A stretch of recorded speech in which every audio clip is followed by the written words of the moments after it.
Cool. Well, should we get started if you're happy, Kathryn? Mhm. Yeah. Great. All right. Well, hi everyone. Welcome to today's CodeBase webinar. Today we're joined by Kathryn Strachan from Copyhouse, and her talk, as you can see, is about how tech companies can find their voice in today's marketplace. I'm sure that topic's on your mind for many of you just now as well. Just to introduce myself, my name is Yasmin. I run the Creative Bridge course at CodeBase in Edinburgh. That's an early stage accelerator for creative businesses. We've been doing these webinars for a few weeks now, and it's been really lovely to have a place to come together online and share ideas and knowledge and ask questions. And we'd really like to take your questions today as well after Kathryn's talk. For those of you that don't know about CodeBase, we're a tech cluster. We work with startups across the UK, but we have physical buildings in Edinburgh, Stirling and Aberdeen. We love our community and we miss seeing them every day. So it's really nice to still be able to do digital events like this. But I'll introduce you to Kathryn just now. Kathryn Strachan is the Managing Director at Copyhouse, which is an Edinburgh-based content marketing agency specialising in content marketing for technology and fintech companies. The team at Copyhouse are experts at breaking down complex topics and helping technology founders bring their insights to life. Kathryn, do you want to take it away? Hi. Thank you everyone for joining me today. So we're going to talk about something that is super relevant right now. So how can tech companies find their voice in today's marketing, in today's marketplace, and continue marketing amidst the storm and the chaos that's currently going on? It's definitely not an easy thing to do. So I'm Kathryn Strachan, Managing Director and Head of Copy at Copyhouse. We're a really small team based in Lochran Square, just in the heart of Edinburgh. So we're local and we love Scotland, and we love working with local tech and fintech companies to help them bring their insights to life. We very much view ourselves as kind of the bridge between these really smart, really intelligent founders who have spent years developing and working within this really tech-heavy space, and their customers who tend to be more business owners, or even, maybe it's ahead of technology, but there's always this information divide. And we excel at helping founders bring their insights to life in a way that's fun and engaging and interesting. So we kind of see it as our higher mission, if you can call it that. Right. So should you continue marketing? There's a lot of debate going on in LinkedIn and, in the world. Is it ethical to continue marketing your product? Should you just, take it easy right now and, fall silent? Is it the right thing to do? Is it not the right thing to do? And with a lot of things, there's no easy answers. But there's been some really interesting research that has come out recently. So Census-wide polled over 2,000 people in the UK to kind of see how they thought about brands who are continuing to market themselves and their companies. So the research revealed some really interesting things and supported a lot of the arguments that I had been saying from like the really early stage. But it was really nice to get these stats and to be able to back up my argument with something that was scientific, rather than just I think this. So it showed that your customers are listening, because 48%, so almost half of British people, somewhat or strongly agree that they're noticing brand news more because they're reading the news more. So your customers are online. Everybody's spending far more time in the digital world these days than they are, in the offline world. So you have a greater chance to connect with your audiences. The same research also showed that 58% strongly or somewhat agree that the way brands are behaving during COVID-19 is going to affect their decision to give them business in the future. That is major. You really need to think about and consider, not even in your marketing, but in general, how your brand is responding to COVID. When it came to marketing, the same research showed that the worst thing you could do is nothing, because 48% of Brits stated that they would trust a brand less if the brand was to ignore what was happening. And 25% actually said that they would flat out boycott a brand. So ignore obviously means a couple of different things. It means, continuing with business as usual, or being insensitive just because of, not paying attention to maybe what's happening in the news that day or what's going on. And then it also means, falling silent, and, kind of sticking your head in the sand and not pretending like it isn't happening. So off the back of that, it's relatively obvious based on this research that it is important to continue your marketing in some form.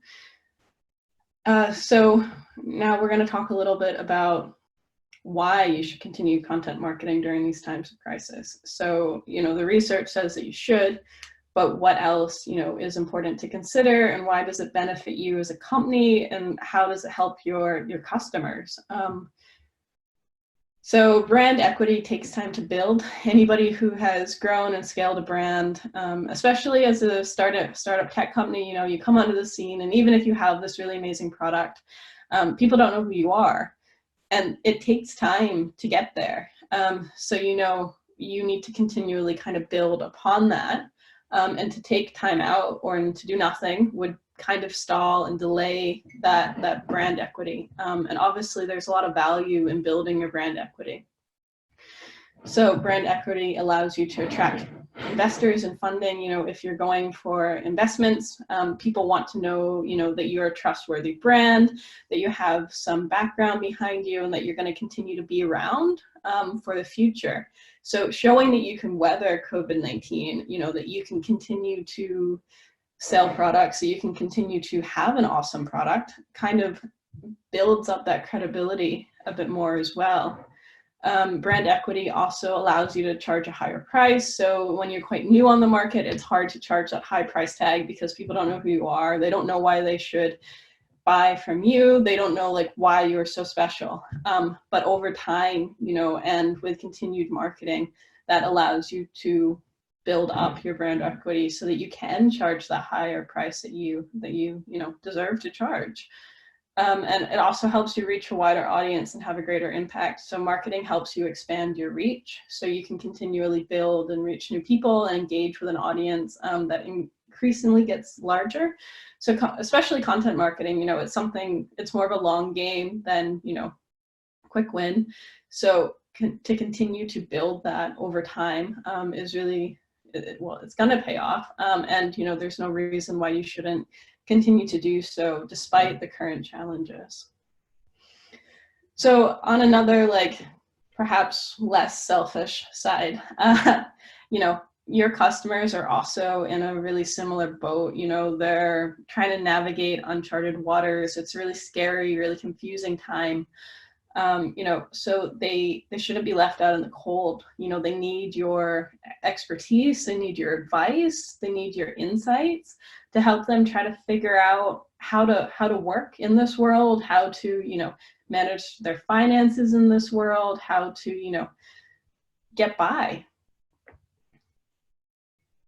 So, supporting customers during this time is going to help you build brand loyalty, because you will have been that place that people have gone to when they're really struggling with something. So, whether that's remote working and, perhaps you have a collaboration tool that helps people work remotely better, or perhaps you have, a cash flow forecasting tool that helps people see, where their cash flow is going to be in a month's time so that they can plan ahead, which in this time is totally essential. But whatever your service is, I believe that all brands kind of have a value. So outside of our tech space, we have a couple of random outlying clients, and one of our clients actually works in Scottish tourism. And, you could argue right now, nobody's traveling. So, their voice isn't essential, but that's not true at all, because actually, they help people plan for a future where they can travel, and it kind of escape from their four walls. So, I really believe that every brand has something valuable that they can contribute to this situation. So essentially, your customers need you more now than ever before. And, this pays off in the long run as well. So much research has shown that it is easier, it's more profitable to upsell or to build your profits with your existing customer base and experience that organic growth than constantly trying to bring in new customers. You don't want to lose your customer base to competitors who maybe have swooped in during this time and have provided that advice and support to customers. So you want to retain, your current customer base and, provide that support and that reassurance so that you can build brand loyalty and you can get people who are really behind your brand. So it also sets the foundation for future success. So even if you can't, be selling your product right now, it's an opportunity to kind of take stock and to review what you currently have and to refine it and to make it better. So perhaps, your website was something that was thrown up when you started your company, say a year ago, and you haven't really looked at it since. It's just kind of gathered dust. You've been so busy with the day-to-day runnings of the business that you haven't taken the time to go back and build on your website and to polish it and refine it, make sure it's optimized for SEO. We all kind of are having a bit more downtime, most of us at least, have more downtime these days than we did before. So it's a really great opportunity to kind of go back and take stock again and to review some of these things and to use the time productively so that you can set the foundations so that when this is over, you can come out swinging. So, that's something that we're doing at Coffee House at the moment. We're working on rewriting our website. Our website was created about a year ago and a lot's changed since then. So that's something that we're doing for ourselves and that we're doing for some of our clients as well. It's a great opportunity to kind of make sure you have that foundation in place so that when this is over, you're in the best possible position to benefit from the economy recovering or from customers being, willing to spend again. So how do you find your new voice? So that may all sound great, but it's still not easy to go about, figuring out how you should behave and talk and market yourselves and your products within this time. So pivot your focus, value-driven versus promotional. So, probably all heard pivot, pivot, pivot. I'm not talking about pivoting, your service or your product.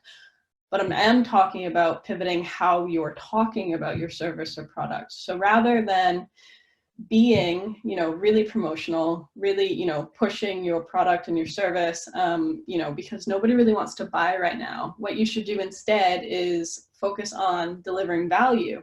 So focus on creating content that, helps your customers rather than pushes them to sell something, to buy something that they might not be in a place to buy right now.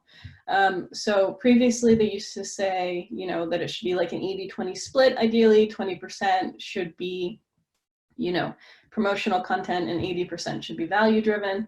These days and within this landscape, I would suggest 90-10, if not 100% value focused. Yes, you still need to sell, but that need, that proportional split has lessened because it's not so appropriate to be like hard selling right now. It's more about the soft sell. So it's more about focusing on value, exhibiting why, your expertise and how you can help, and being really supportive during this environment. Yeah. Forgot this slide was here. Sorry about that. Yeah, so the 90-20 split, that also involves, focusing more on your customers. So rather than talking about, we do this, we do that, thinking about you and you being your customer. So how can you help your customers get through this? What kind of content do they want? Do they need right now? And how can you kind of support them? Which takes me on to my next slide of finding the type of content your audience wants and needs. So thinking outside of your brand and thinking about your customers specifically. So focusing even more on creating customer-centric and customer-focused content. So that might sound good, but how do you actually go about doing that? So I would suggest having really open, really honest conversations with your customers and doing a bit of market research to figure out what are your customers struggling with. So perhaps you've already done this a little bit when you created your customer avatars, but defining those customer pain points during normal times is a good starting point. And then looking at how those pain points have changed or heightened given the current situation. So maybe they have new concerns. Maybe, they're, as a business owner previously, they worried about, getting in enough leads. And perhaps now the pain point has shifted to be more focused on cash flow.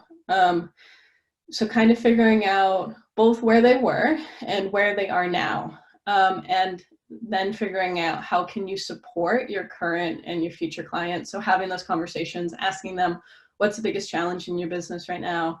Or lives if you're B2C. So, and figuring out, okay, how can we help solve that problem? So conversations are really essential, even if, you don't have any current customers at the moment. Finding people to just talk to, not in like a salesy way, but just to ask these questions and to figure out what their challenges are and how your content or your marketing can help support them.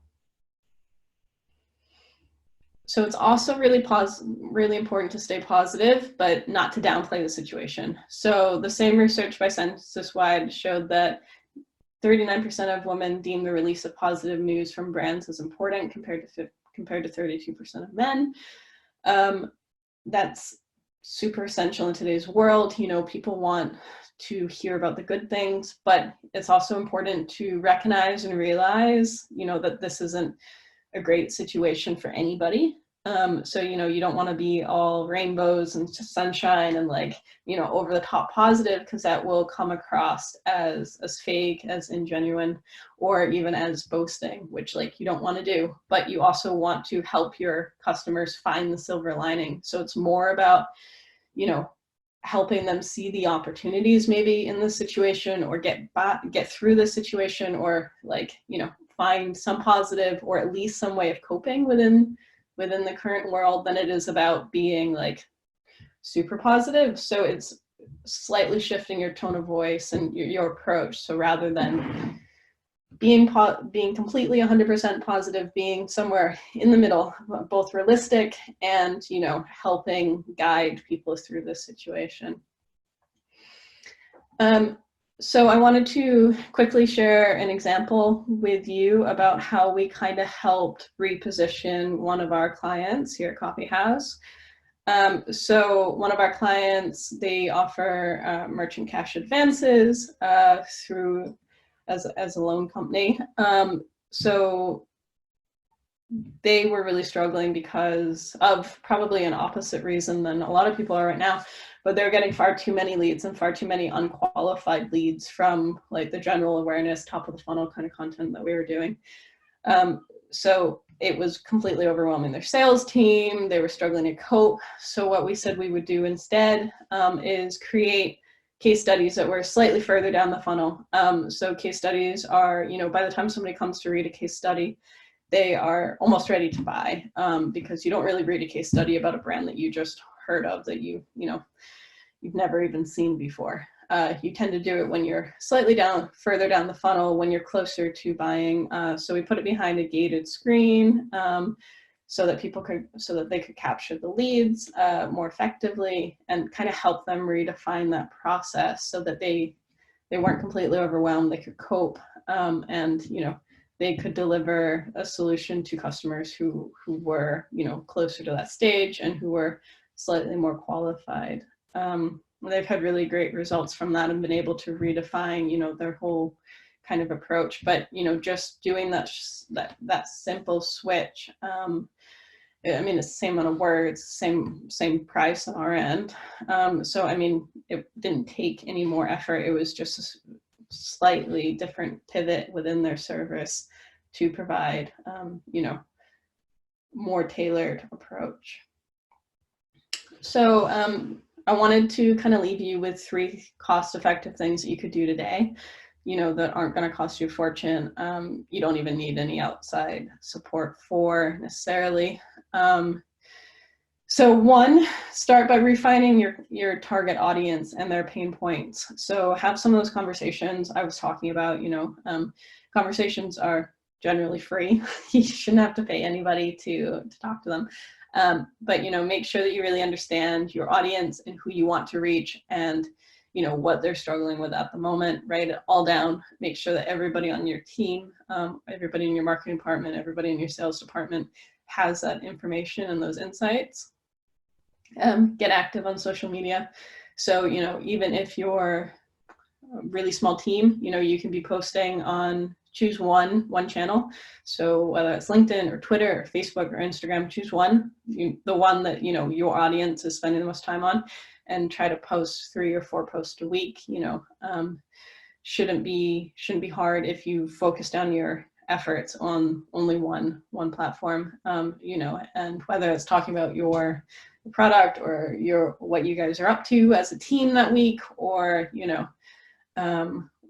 maybe relevant industry news, but showing up basically and building that audience on social media, so that when customers are ready to buy again, they know you, they've become familiar with you over the last couple of weeks by seeing your content regularly, and you're the first place that they go when they're looking for a certain solution. And 3 is similar, but more focused on, blog articles. So publishing regular content. Obviously you can have a trusted partner, like Copyhouse, but even if you don't, as a team, you can produce content in-house. It doesn't, if you're short on time, it doesn't have to be super long. 500 words should take you to probably 3 or 4 hours to write max, but and try to do that. I suggest once a week, but if you can't do once a week, do it twice a month, and be producing regular content to continue building on your website, to continue your SEO, but also to be providing that value, and taking social media posts, because social media, you can only do so much content, especially on Twitter.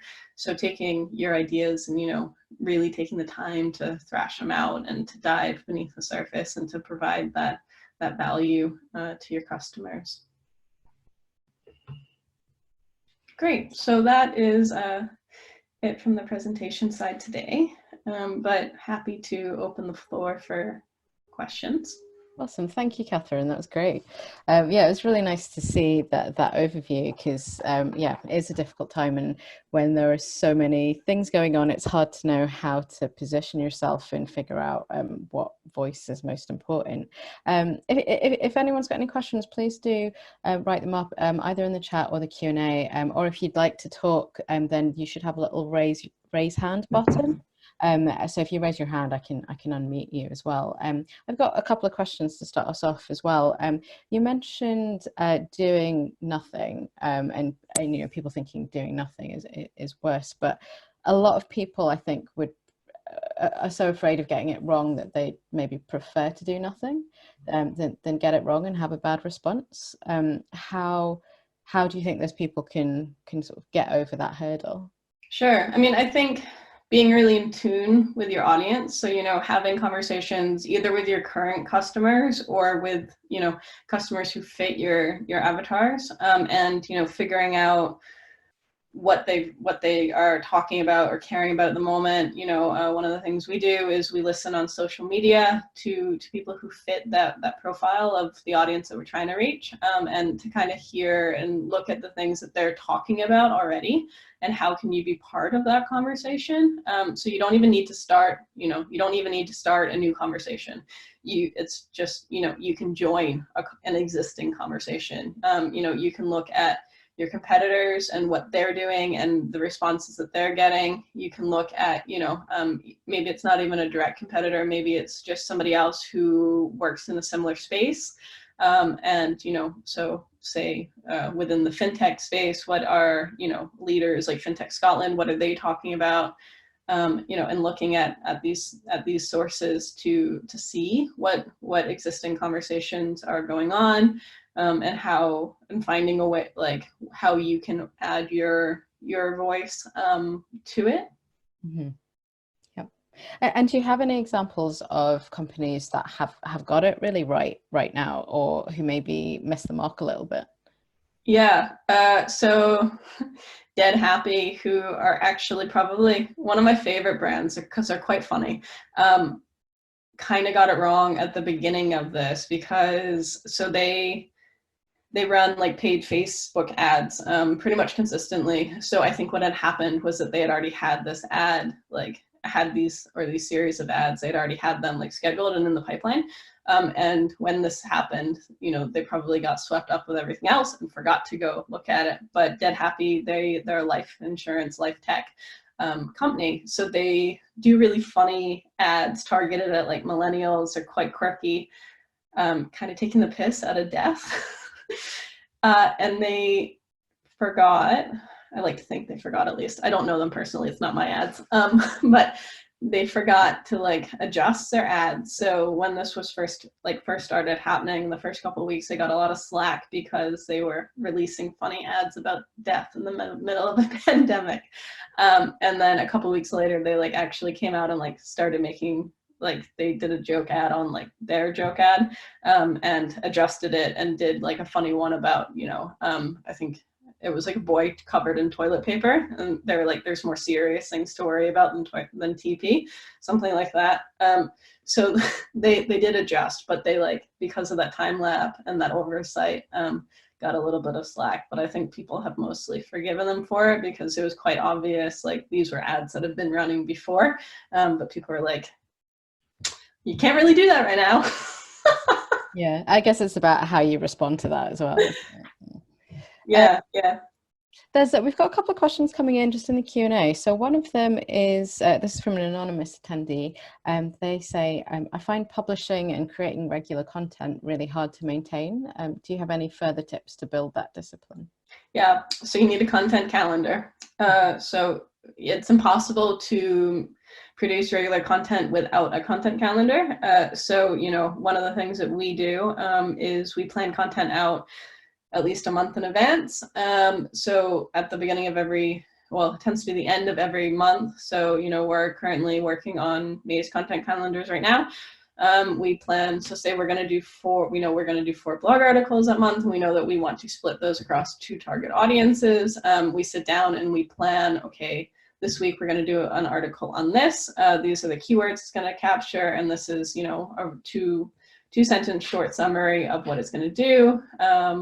And this is, you know, the date that it's going to be published. And because we already have that structure in place, all we have to do is, you know, the day that we're going to write the content, look at what's been planned, what's been agreed with the client, or, you know, internally amongst the team, and then create that content. So you're not having to come up with brand new ideas. We do the same thing with social media. So that makes it much easier when you have a content calendar in place. One thing that's really important to do right now, if you're going to have, like with a content calendar, is to make sure that you're kind of thinking about it before you actually just like hit publish. So rather than, you know, using an automated tool and scheduling a month worth of social media posts, you know, well, you can do that, but make sure that you review it so that it's still relevant, and it's not being insensitive like what happened with Dead Happy. And what would you use as a template for the calendar? Would you just use the spreadsheet, or do you have a specific tool that you use? Yeah, well, we have 2 tools that we use. So we do it in a spreadsheet to begin with, because it's quite simple. So we have, you know, suggested title, we have SEO keywords, we have a summary or snapshot, and then sometimes we're working with content pillars, especially for our clients that we're, you know, ongoing with. We know that we want certain themes to be running throughout, so we might have a content pillar and then a due date within that. And then once that's been approved, we put it in ClickUp. You can use ClickUp for free, actually. So it's a really great project management tool because you can schedule, you know, things that you have to do in there, and then, you know, you can track it throughout the progress too. So it's like our system goes to do amends required, ready to go to client, sent to client, and then published. But obviously you can adapt that as needed for your in-house team. Or if you don't want to use ClickUp, perhaps you're not doing a lot of content, perhaps you're just doing, you know, one blog a week. You can just put it into, I would just put it into Google Calendar. You know, so I would just take the brief that I had kind of agreed, and put it into Google Calendar. And that way, you know, when you're planning your week, when you're looking at it, you have that time already blocked off within your calendar. Great. What about, I mean, you said just then that you're planning for May, but what about sort of big yearly events like, say, Christmas, if you're a retail focused company and that's something that you might start planning for quite a few months in advance? And thinking about doing that right now is really weird because nobody really knows what Christmas is going to be like this year. How would you suggest people approach that kind of situation where you'd usually plan much further ahead? Yeah. So, I mean, one of the things that I kind of mentioned was these content pillars. So themes that are running perhaps throughout the year. So perhaps you have one big campaign, one big event, whether it's Christmas or a conference that happens once a year. So, once a month, you want to be publishing an article about that throughout the year, say. We would plan that content in advance and based on, what's currently happening. But we'd also be reviewing it, as the situation changed and as it got a bit closer. So, and that's something that like we do with all the content, especially now. So, when COVID happened in March, we had content planned, but we spent the first 2 days, it was like panic mode, fighting fires to readjust all of our clients. So all of the content calendars we had done got redone within like the space of 2 days. It was pretty mental, but while we don't know what Christmas will look like, I would plan how we currently are and then review as and when the situation change. So, content calendar shouldn't be created and then forgotten about. A content calendar is a living, breathing document. So you're constantly thinking about it.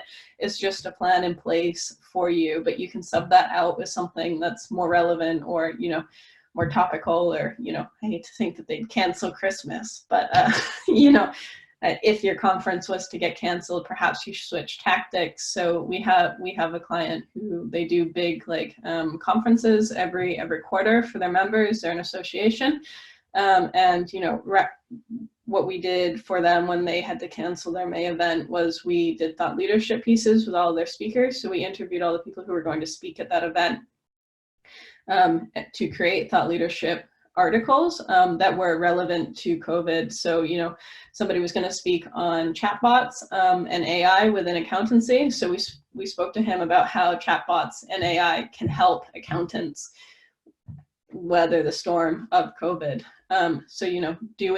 We took what was going to happen and adjusted it to make it more relevant to what was currently happening. Yeah. Great. And thank you for that. And thank you everyone for your questions so far. If you've got more questions, please do pop them in the Q&A box or in chat. And we're recording the talk as well. So if you joined us late or you missed anything, then you'll get a chance to see the video too. There's another question that we've got, Kathryn, which is, in the current climate, what social media platforms are resonating most with people for a B2B company?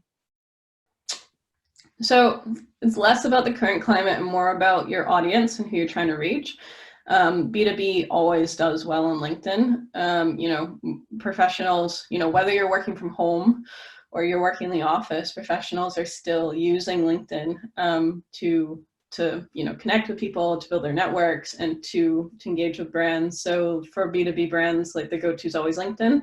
And generally, like the platforms haven't really changed within the context because they attract certain users. So TikTok is going to attract, really young high school kids. Instagram's going to attract people who are more lifestyle focused. It's going to attract millennials. And that's still the same. It's more of like the content that's changed. So within the marketing landscape, like the big structures and our reasons for doing things and, the value behind it hasn't really changed, but like perhaps what we're talking about and what we're posting about, I mean, that certainly has changed. So it's more it's a smaller change really, despite how big COVID is. It's more of a smaller content change rather than a structural change. So, a B2B brand wouldn't suddenly switch from LinkedIn to Facebook, say, for example, just because of what was happening. I know you mentioned LinkedIn, obviously, and like your LinkedIn is great. Every time I see your posts, I kind of marvel at how you can be so disciplined at posting on LinkedIn all the time. But do you find, I mean, is that the do you find that that's the platform that works best for you? And do Yeah. you also do you think that now when everyone's working from home, the traction on LinkedIn is as much as it was before, or do you think people it's more dilute than before? Yeah, depends on the week. It tends to depend on the week. So LinkedIn does do really well for us in general. I think probably 80% of our growth as a company has come through LinkedIn. I found some really great opportunities and really great clients and really built a strong network on LinkedIn.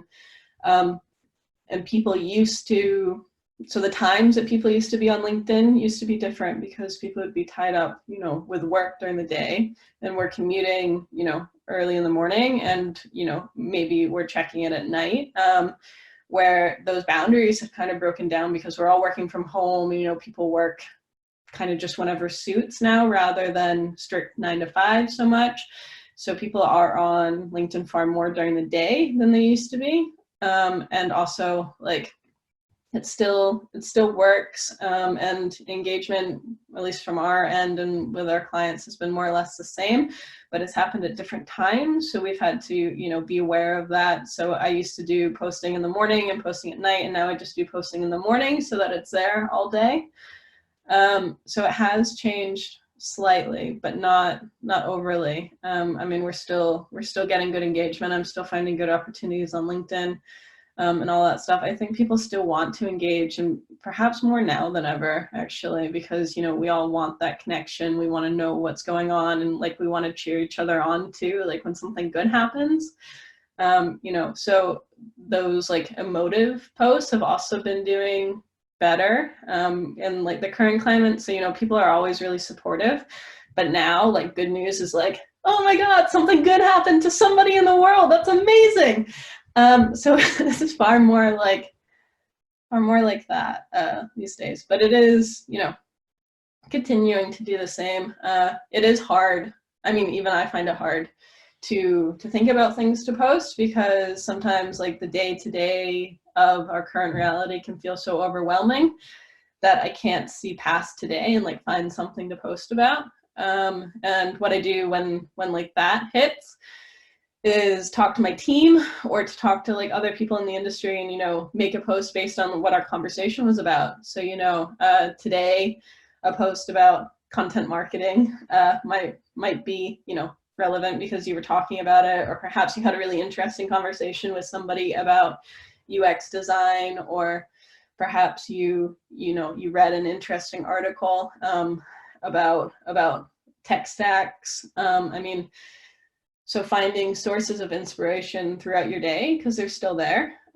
They're just there maybe in a different way. So paying attention to like what you're doing, or even, it worst comes to worst, if you cannot find anything at all, just like what you're actually doing that day. So like attended a webinar, yay! Doing something like that. If you really can't think of anything else to do, people love to see behind the scenes and to know that you're still, still doing okay.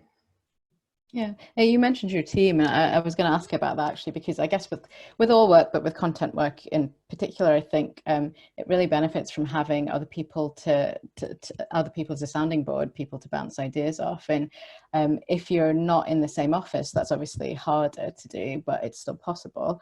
But what if you work on your own, or you work in a company where everyone except you and someone else has been furloughed? Like, how can you attempt to get that feedback and that sort of sounding board for content you're going to create?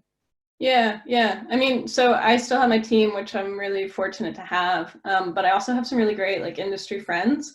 So I'm sure we all do, whether or not it's another founder or just somebody else who you're friends with that works in the industry. So, I have some really close friendships with other agency owners. So if I didn't have my team to ask, I'd be asking them and bouncing ideas off them. And like, because we all need to talk to people on a daily basis. And I hope everybody here has somebody to talk to.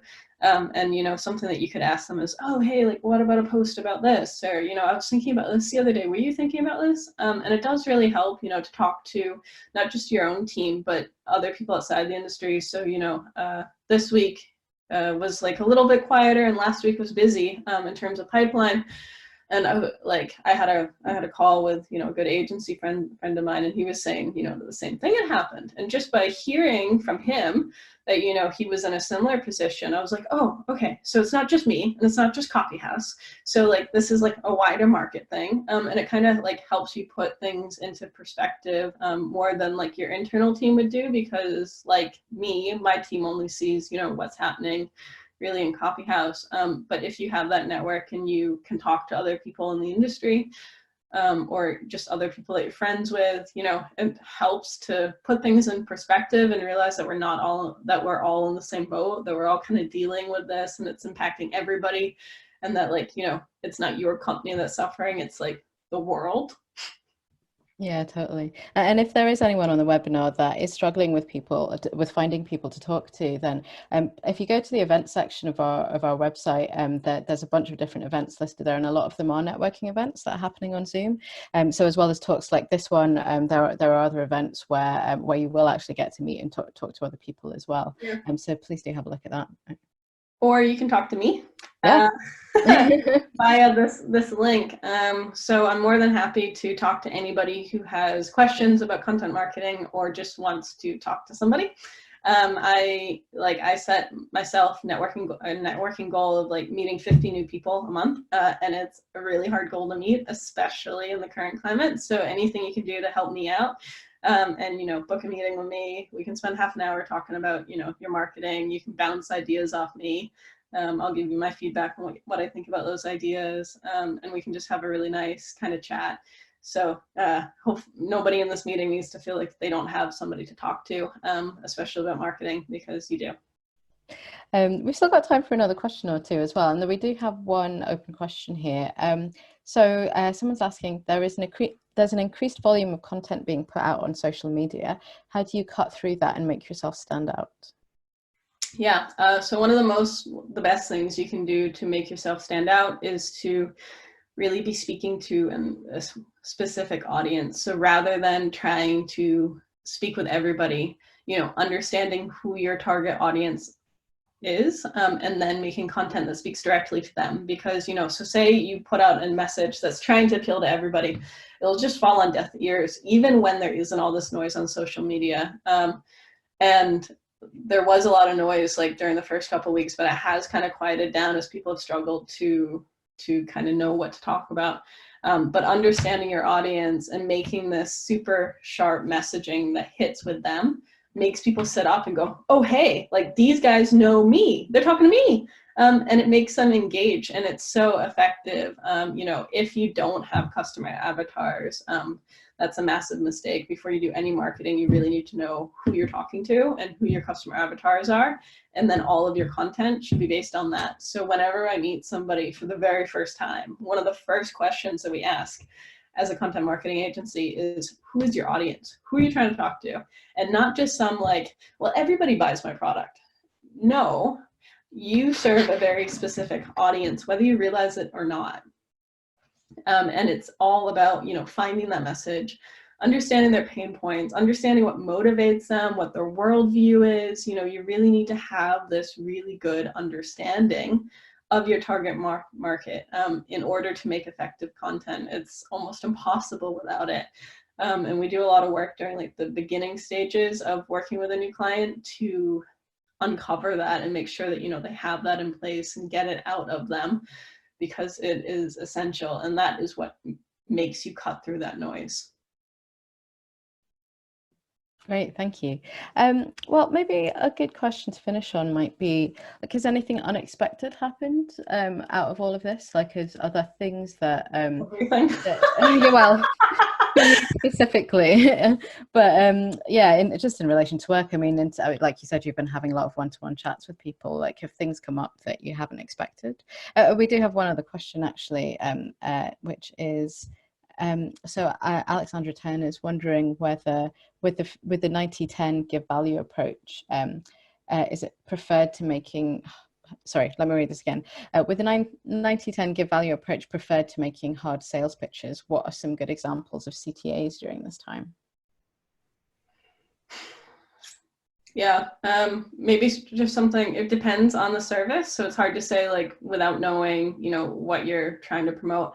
But, for us, it might be something like book a free consultation or book a free brainstorming session. So your CTA, rather than being, by our content marketing service, would be something far like a bit softer. So, maybe giving away something, or at least masking something as free. So perhaps you always do a free consultation. Perhaps you always do a free, most people do a free demo or free initial call, and maybe like your CTA during this period should be more about that value. So more about, booking a free consultation call or brainstorming call, or, doing a free demo, or a lot of brands are doing, at least a free trial. I mean, most companies do a free trial anyways, but that's become far more part of their marketing message during this time than, going for the straight hard sell. Because everybody feels, a pinch on their pocket. So giving away something free now, even if it's something that you've always kind of given away for free, but perhaps just thinking about what you do and what can be kind of not masked, or presented as something that you can give people before you're expecting anything back. So value content is all about giving your best ideas and giving stuff before you're actually asking for something, where a hard sell is more about like asking first for something before you give something. Thank you. Yeah, thank you so much, Kathryn. That's great. Yeah, the question I was asking before about unexpected, I guess what I mean is like, what are you expecting to change after this with the way people approach content in social media as well, if anything? I think it puts an even like greater focus on it. So like, I think what's happened with COVID is things that people kind of expected to happen eventually anyways. So digital transformation in general, especially, so we tend to work in really traditional sectors. So for example, financial services with fintech companies, legal services with law tech companies, healthcare with health tech companies. So these traditional services have always kind of resisted technological change. They've always kind of gone, I guess it's a good idea, but I don't really want to be bothered with changing our whole processes now. But COVID has made them change their processes. Everybody has had to go digital, whether they've liked it or not. And I think, it's given people an opportunity to see the value in like technological solutions, and how they could work within a business, and how, companies can still run when people work from home, and companies can still run when employees have their kids in the background, and all these things can still happen despite all of the challenges and all the mind blocks that people had put up before. So, I mean, I see the change that's going to happen from COVID on a much grander scale, of fueling Industry 4.0 and pushing people to adapt to these new technological solutions. And from a content perspective, like that's really great for us, because we've always been in that corner. We've always been advocates of remote working. We've always worked with clients who are trying to disrupt the space. And I think, while COVID sucks, it's going to open a lot more doors within those regards, which makes me really excited, because those are things that we write about all the time, that we've been trying to push for years. And finally, there's an opportunity to really show people the value of being a technology first world. And I think after this, anybody who says that you can't work from home and that you can't adapt technology into your workplace is has been hiding under a rock for 3 months. Yeah. Well, thank you so much. That's probably a good place to end. I'm just going to put, do you mind if I put your LinkedIn and your website and the Calendly link in the chat? Yeah, please do. Yeah, sorry. And feel free to send them in like the follow-up email as well. Yeah, and I am serious that, please do book a call with me. I'm more than happy. It's quite hard to get to know people like through the webinar, but I do want to help people with their content marketing, and obviously no obligations. It helps me meet my crazy networking goal, and helps me meet the CodeBase team a bit more and get to know, the community better. So please book a call with me. I'd really enjoy it. Awesome, thank you. Well, like virtual round of applause from everyone. And it was so nice to have you here. Yeah, please do get in touch with Kathryn, and we'll share those links as well. But yeah, thank you so much for being here. As I mentioned at the start, we have been doing this every week actually.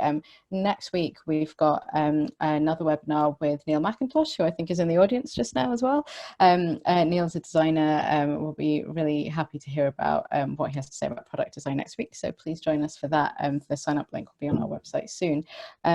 But yeah, hopefully see you next week. And thank you, Kathryn. That was amazing. Yeah, thank you. Thanks for having me.